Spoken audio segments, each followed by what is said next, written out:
सोचिए, एक तरफ है एलॉन मस्क और उनकी स्पेस एज टेक्नोलॉजी स्टारलिंक, और दूसरी तरफ है भारत के दो सबसे बड़े टेलीकॉम जायंट्स जियो और एयरटेल।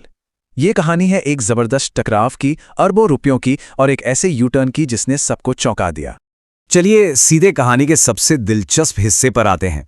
भारत की दो सबसे बड़ी टेलीकॉम कंपनियों ने, जियो और एयरटेल ने, स्टारलिंक को देश में आने से रोकने के लिए 34,000 करोड़ रुपए की लड़ाई लड़ी। और फिर अचानक 8 दिसंबर 2025 को खबर आती है कि उन्हीं दोनों कंपनियों ने स्टारलिंक के साथ पार्टनरशिप कर ली है।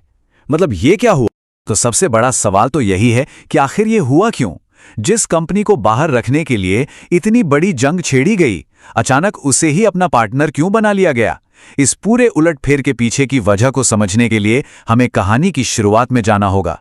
तो चलिए देखते हैं कि ये जंग शुरू कैसे हुई। ये लड़ाई थी भारत के आसमान पर कंट्रोल की, और इसमें दांव पर अरबों रुपए लगे थे। ये जो नंबर आप देख रहे हैं 34,000 करोड़, ये वो रकम है जो जियो और एयरटेल ने खर्च की, ये दलील देने में कि स्टारलिंक को फ्री में स्पेक्ट्रम नहीं मिलना चाहिए। उनका सीधा सा तर्क था कि हमने 4G और 5G स्पेक्ट्रम के लिए अरबों डॉलर दिए हैं, तो स्टारलिंक को ये मुफ्त में क्यों मिले? ये तो अनफेयर कंपटीशन होगा। और देखिए ये सब कितने प्लानिंग के साथ किया गया। अक्टूबर 2024 में पहले जियो ने सरकार से नीलामी की मांग की, और ठीक एक दिन बाद एयरटेल भी वही बात दोहराने लगा। लेकिन यहाँ एक बहुत बड़ा पेच है। मजे की बात तो यह है कि इन दोनों कंपनियों के पास पहले से ही अपने अपने सैटेलाइट इंटरनेट वेंचर्स थे, जियो का एसएस के साथ और एयरटेल का OneWeb के साथ। तो सवाल यह है कि अगर वो खुद इस टेक्नोलॉजी पर काम कर रहे थे तो स्टारलिंक से इतनी क्या दिक्कत थी? इस सवाल का जवाब इस चार्ट में छिपा है। जियो और एयरटेल, ये दोनों मिलकर भारत के टेलीकॉम रेवेन्यू का लगभग 79% हिस्सा कंट्रोल करते हैं। ये एक बहुत बड़ा मार्केट है, और वे अपने इस दबदबे को किसी भी कीमत पर बचाना चाहते थे। स्टारलिंक जैसा एक नया, ताकतवर और ग्लोबल प्लेयर उनके लिए एक सीधा खतरा था। तो आखिर स्टारलिंक में ऐसा क्या है जो उसे इतना बड़ा खतरा बनाता है? देखिए, ये कोई नॉर्मल इंटरनेट कंपनी नहीं है। इसकी टेक्नोलॉजी गेम चेंजिंग है, और यही चीज इसे इतना पावरफुल बनाती है। स्टारलिंक इस्तेमाल करता है लो अर्थ ऑर्बिट यानी LEO सैटेलाइट्स का। इसका सीधा सा मतलब है हजारों छोटे छोटे सैटेलाइट्स का एक जाल, जो पृथ्वी के बहुत करीब सिर्फ 550 से 1200 किलोमीटर की ऊंचाई पर घूमता है। और ये जाल दुनिया के किसी भी कोने में, चाहे वो पहाड़ हो या रेगिस्तान, हाई स्पीड इंटरनेट पहुंचा सकता है। इससे ऐसे समझिए, आज जो हम इंटरनेट इस्तेमाल करते हैं उसके लिए जमीन पर हजारों किलोमीटर केबल बिछाने पड़ते हैं, टावर लगाने पड़ते हैं। लेकिन स्टारलिंक का पूरा इंफ्रास्ट्रक्चर, पूरा जाल अंतरिक्ष में है। मतलब इसकी पहुंच वहां भी है जहां केबल या टावर ले जाना लगभग नामुमकिन है। और ये स्लाइड है असली गेम चेंजर। जो पुराना सैटेलाइट इंटरनेट था वो 35,000 किलोमीटर दूर के सैटेलाइट से चलता था, लेकिन स्टारलिंक के सैटेलाइट सिर्फ 550 किलोमीटर ऊपर है। इस वजह से लेटेंसी यानी सिग्नल जाने आने में लगने वाला टाइम 600 मिलीसेकंड से घटकर सिर्फ 20 से 40 मिलीसेकंड रह जाता है। मतलब वो जो वीडियो कॉल पर आवाज कट कट के आती है या ऑनलाइन गेमिंग में जो लैग होता है, वो सब खत्म। तो जब जियो और एयरटेल नीलामी के लिए दबाव बना रहे थे, तब भारत सरकार ने एक ऐसा फैसला लिया जिसने पूरी बाजी ही पलट दी।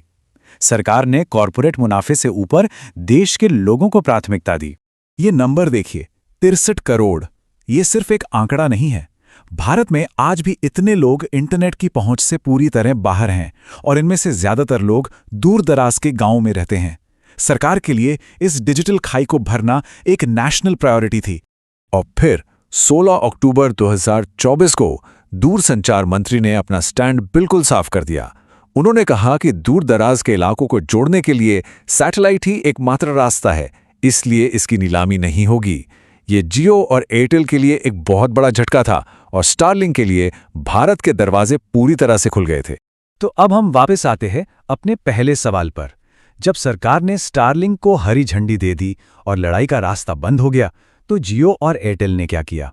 उन्होंने अपनी पूरी की पूरी स्ट्रेटजी ही बदल दी। उन्होंने वही किया जो कोई भी स्मार्ट बिजनेस करता है। अगर दुश्मन को हरा नहीं सकते तो उसे दोस्त बना लो। जियो और एयरटेल ये समझ गए थे कि अब स्टारलिंक को रोकना नामुमकिन है, तो उन्होंने पार्टनरशिप कर ली। इसके 3 सीधे फायदे हुए। 1, उन्हें गांव को कनेक्ट करने का रेडीमेड सोल्यूशन मिल गया। 2, वे अपने हजारों स्टोर्स के जरिए स्टारलिंक की सर्विस बेच सकते हैं। और 3, जो कि सबसे जरूरी है, उन्हें उन सारे कस्टमर्स का कीमती डेटा मिलेगा जो उनके चैनल से स्टारलिंक से जुड़ेंगे। और ये सिर्फ गांव की बात नहीं है, ये पार्टनरशिप कई नए और बेहद कीमती बाजारों के दरवाजे खोलती है।